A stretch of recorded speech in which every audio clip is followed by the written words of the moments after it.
Om Namo Venkatesaya. Welcome back to my channel. ఎవరైనా కొత్తగా ఈ వీడియో చూస్తున్నట్టయితే నా ఛానల్ అయితే సబ్స్క్రైబ్ చేసుకోగలరు. ఈ వీడియో మీకు నచ్చితే మీరు లైక్ చేయండి. మీరు లైక్ చేయడం వల్ల ఈ వీడియో అనేది ఇంకా 10 మందికి అయితే చేరుతుందండి. ఇప్పుడు మనం ఈ వీడియోలో పద కవితా పితామహుడు, తొలి తెలుగు వాగ్గేయకారుడు శ్రీ తాళ్లపాక అన్నమాచార్యుల గురించి మనం ఇప్పుడు తెలుసుకుందామండి. పద కవితా పితామహుడు, తొలి తెలుగు వాగ్గేయకారుడు శ్రీ తాళ్లపాక అన్నమాచార్యులు 32,000కు మించిన సంకీర్తనా సుకుమాలతో ఆ శ్రీనివాసుని అర్చించి ఆ దేవుని అనంత లీలను కొనయాడి పాడి తరించిన భక్తాగ్రసుడు అన్నమయ్య. అతని సారత్వం తెలుగు జాతి సంస్కృతి సంపద రసజ్ఞ లోకానికి ఆ సారత్వక కళ అంగరంగ వైభవమైనది.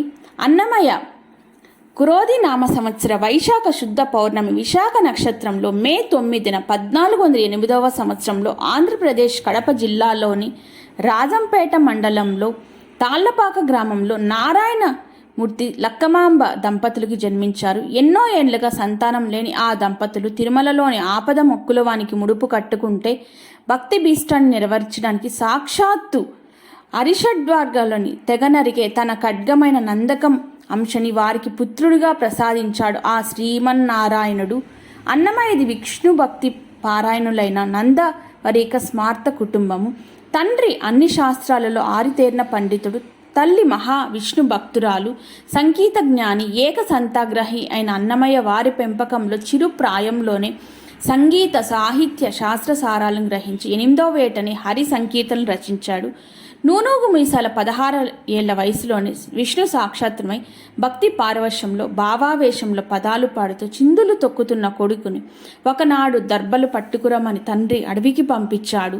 దర్బలు కోస్తూ వేలు కోసుకున్న క్షణంలో భవ బాంధవ్యాలని అశాశ్వతమని విష్ణు భక్తికి అవరోధాలు అని గ్రహించి గోవిందా గోవిందా అని గానం చేసుకుంటూ తిరుమలకు వెళుతున్న భక్త బృందంతో కలిసి తిరుమలకు చేరాడు. దేవదేవుని దర్శనాంతరం 7 కొండలు ఎక్కుతున్న అన్నమయ్య మోకాలు పర్వతం ఎక్కలేక ఆకలి దప్పికలతో అలసటతో సొమ్మసిల్లి పడిపోయాడు. ఆ చిన్నారు బాలుని రక్షించడానికి అమ్మలుగన్న అమ్మ ఆ అలవేలు మంగమ్మ సాక్షాత్కరించి ప్రసాదం పెట్టి చెప్పులు వేసుకొని కొండ ఎక్కురాదని బాలునికి చెప్పి అంతర్ణమైపోయింది. ఆ తల్లిని దర్శించిన ఆనందంలో అశువుగా జగన్మాతను కొడయాడుతూ శ్రీ వెంకటేశ్వర స్వామి శతకమైతే రచించాడు. తిరుమల చేరి శ్రీనివాసుని దర్శించి పరవశుడై పొడగంటిమయ్యా మిమ్ము పురుషోత్తమాన్ని కీర్తించాడు.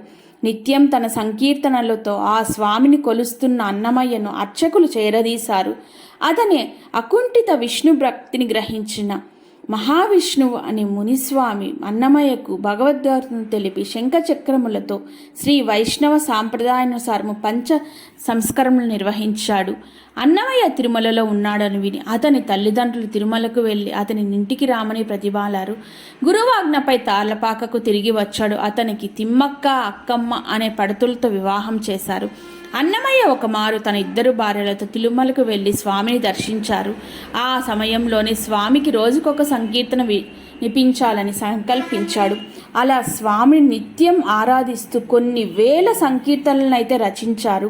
అన్నమయ్య సంకీర్తన వైభవం గురించి తెలుసుకున్న సాల్వ నరసింహరాయలు అనే రాజు అతని ఆస్థానానికి అన్నమయ్యను ఆహ్వానించి తనపై సంకీర్తనలను రచించమని ఆజ్ఞాపించాడు. ఆ హరి నామకీర్తన చేసిన నోటితో మానవులను స్తుతించలేనని చెప్తే ఆగ్రహించి అన్నమయ్యను చెరసాలలో బంధించాడు. ఫాలనేత్రాల ప్రబల అంటూ తనను రక్షింపమని లక్ష్మీ నారసింహుడిని వేడుకున్నాడు. ఆర్తజనపరాయణుడిన ఆ స్వామి అన్నమయ్యను బంధించిన సంఖ్యలతో జాలువార్చి చెరసాల తలుపులను తెరిపించాడు. ఈ అద్భుతాన్ని చూసి తన తప్పు తెలుసుకొని రాజు అన్నమయ్యనైతే క్షమాపణ వేడుకున్నాడు. జీవిత పరమార్థం ఆ స్వామి సన్నిధికి చేరడమే అని గ్రహించి అన్నమయ్య తన భార్యలతో కలిసి దక్షిణ భారతదేశంలో తీర్థయాత్రలకు వెళ్ళాడు. ఆనాడు సమాజంలో ఉన్న అనేక సాంఘిక దురాచారాలను రూపుమాపేలా అనేక సంకీర్తనలను అయితే అన్నమయ్య చేశాడు. బ్రహ్మమొక్కటే పరబ్రహ్మమొక్కటే అనే సంకీర్తన ఆ నేపథ్యంలో రచించినది. తిరుమలకు తిరిగి వచ్చి మరులముకు అనే ఆగ్రహంలో నివసిస్తూ తన శేష జీవితాన్ని ఆ వెంకటేశ్వరు నిత్య ఆరాధనలో గడిపాడు. తుమ్మెద పాటలు, గొబ్బిళ్ళ పాటలు, శృంగార రచనలు, ఆధ్యాత్మ పదాలు ఇలా ఎన్నో రకాల రచనలు చేశాడు. సంగీత జగత్తుకి కీర్తన రూపాన్ని పరిచయం చేసిన ఘనత అన్నమయ్యదే అవుతుంది. లయబద్ధంగా రాసిన సాహిత్యానికి పల్లవి, చరణ్ అనే భాగాలను ఏర్పరిచి కీర్తన అనే కొత్త ఒరవడిని సృష్టించాడు. దక్షిణ భారతంలో భజన సాంప్రదాయానికి ఆయనే ఆద్యుడు. ఆయన సమకాలీన పురందరదాసు ఆయనను తిరుమలలో దర్శించి అన్నమయ్యను ఆ శ్రీనివాసుని అవతారంగా భావించారు. ఆ తర్వాతి కాలంలో ప్రఖ్యాతులైన త్యాగరాజు, క్షేత్రయ్య, రామదాసు లాంటి వాగ్గేయకారులందరికీ మన అన్నమయ్య మార్గదర్శకులు అని చెప్పవచ్చును. అన్నమయ్య జీవిత విశేషాలు వారి మనవడు తాళ్లపాక చిన్నన్న గారు రాసిన అన్నమాచార్య చరితము అనే దివ్య పథక కావ్యం ద్వారా మనకు లభ్యమయ్యాయి. వారు రచించిన 32,000 కీర్తనలో మనకు 12,000 మాత్రమే రాగిరేకులపై రాయబడి తిరుమల స్వామివారి గుడి సమీపంలో పొందుపరిచి ఉన్నాయి. దురదృష్టవశాత్తు ఈ కీర్తనలు మనకు స్వర సమేతంగా లభించలేదు.